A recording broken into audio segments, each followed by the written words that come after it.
Madame, monsieur, bonjour. Vous êtes sur Ziana TV et Ziana TV se trouve en ce moment au parc des expositions de la Porte de Versailles où se déroule l'édition 2019 de Salon Livre Paris.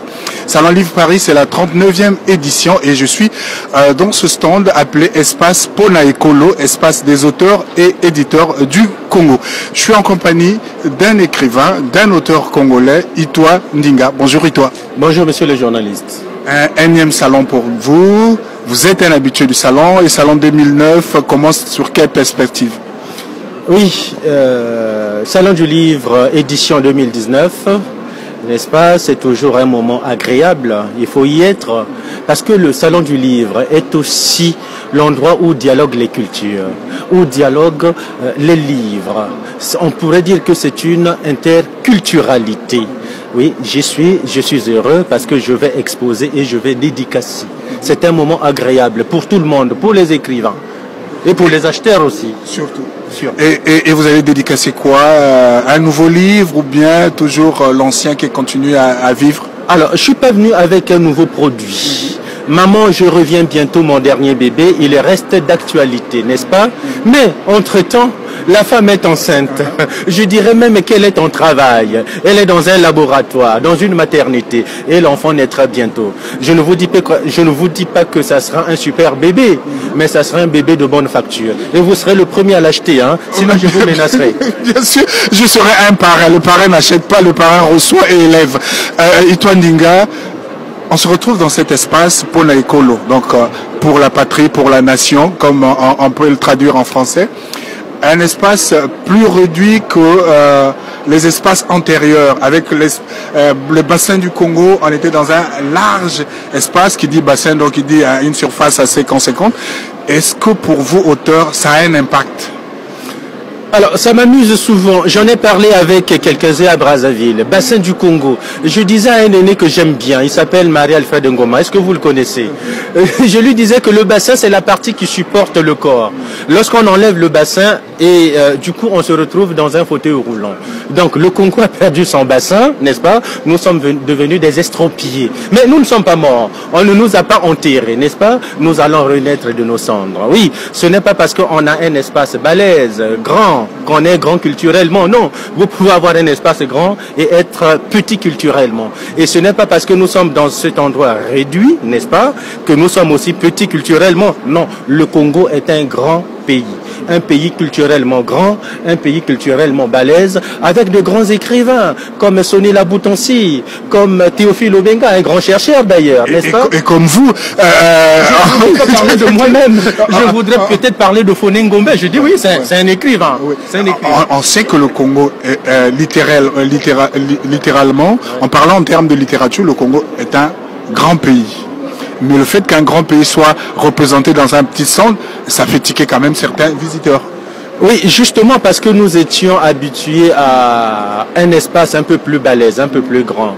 Et aujourd'hui, on se retrouve dans ce cadre, n'est-ce pas, qui n'arrive pas à nous contenir, n'est-ce pas?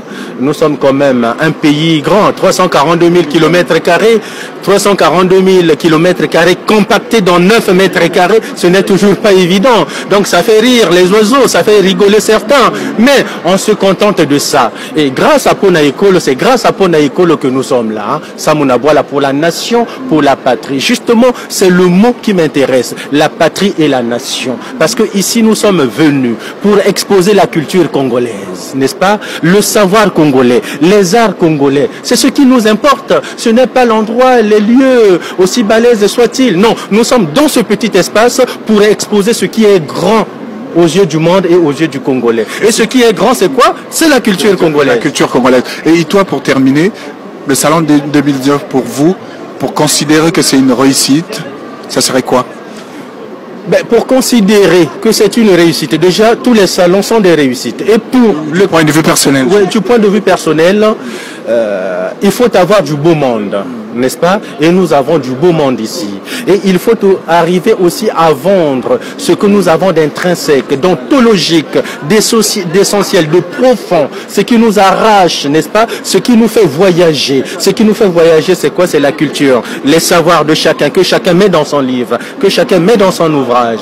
Pour moi, arriver réussir à vendre cela, c'est réussir le salon du livre. Et le salon du livre, c'est là où dialoguent les cultures. Il faudrait que votre ouvrage à vous, votre pensée à vous, entre en connexion. Il faudrait qu'il y ait cette intertextualité avec ce qui se passe ailleurs, ce qui se passe dans le monde.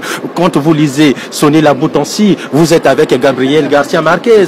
Quand vous lisez Sonny Laboutancy, vous êtes avec Boubacar Boris Diop, les tambours de la mémoire. Quand vous lisez Sonny Laboutancy aussi, vous retrouvez quelque part Amadou Kourouma, n'est-ce pas? Avec les collages linguistiques. C'est ça ce qui est beau. Lorsqu'on arrive à vendre ce que l'on a, n'est-ce pas? À sortir ce que l'on a, à le faire voyager dans d'autres univers, pour moi, c'est réussir un salon du livre. Et justement, il y a quelques mois, on n'était pas sûr que le Congo, les auteurs congolais allaient avoir un endroit, mais quelque chose s'est passé, une sorte de miracle est arrivé. Tiens, Pona Ekolo est là.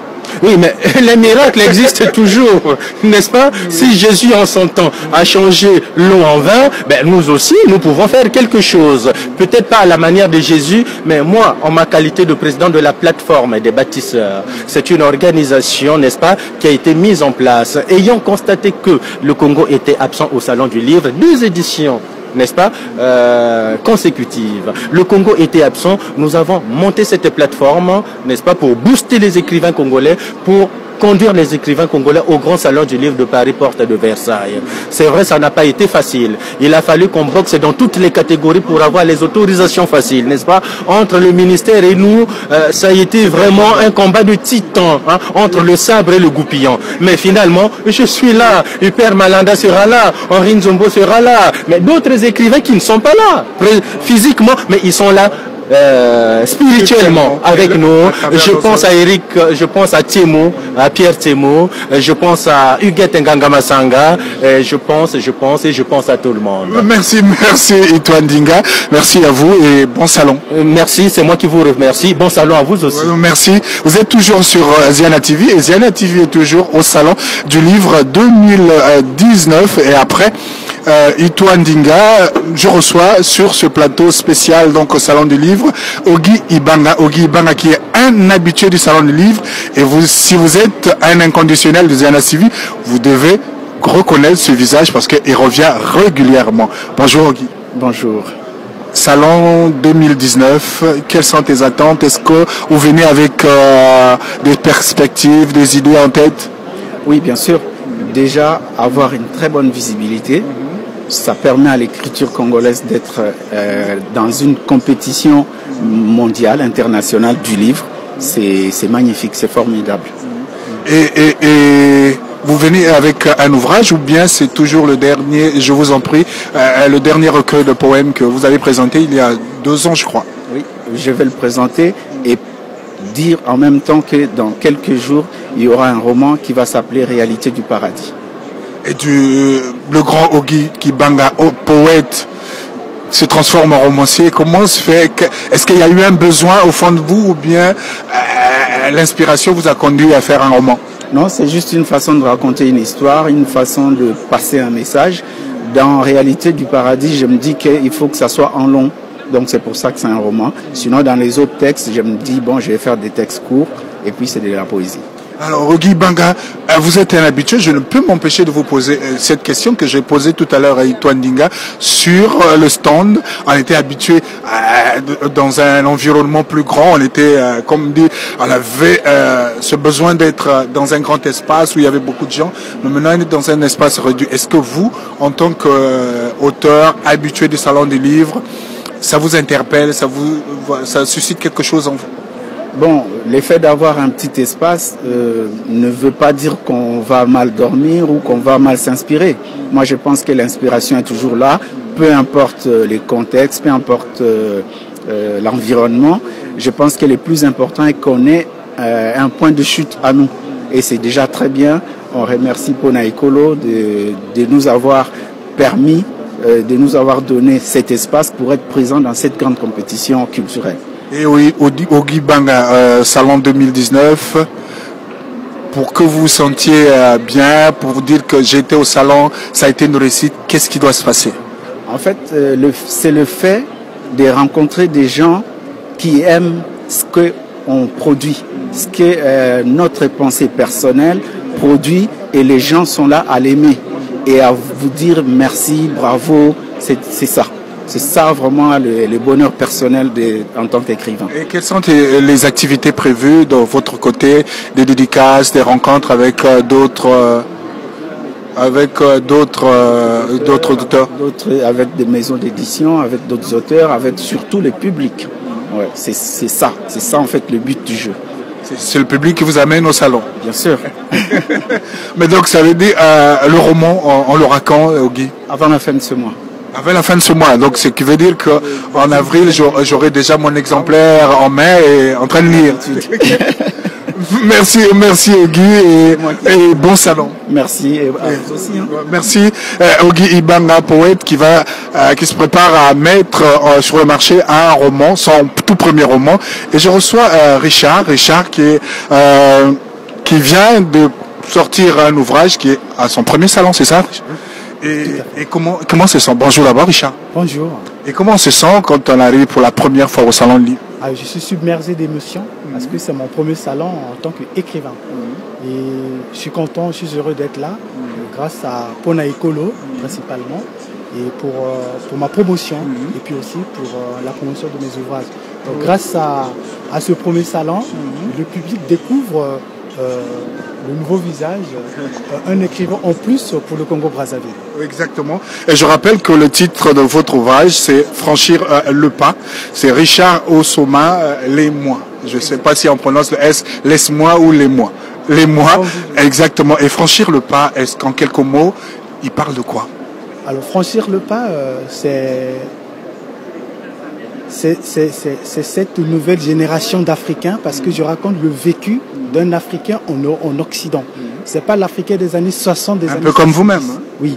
Donc c'est le vécu d'un Africain en Occident qui s'émancipe à travers les valeurs qu'il a acquises ici et en même temps il veut l'associer à ses valeurs traditionnelles de base du Congo.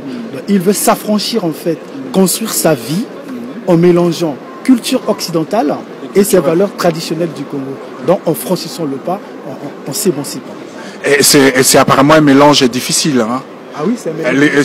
C'est pas homogène.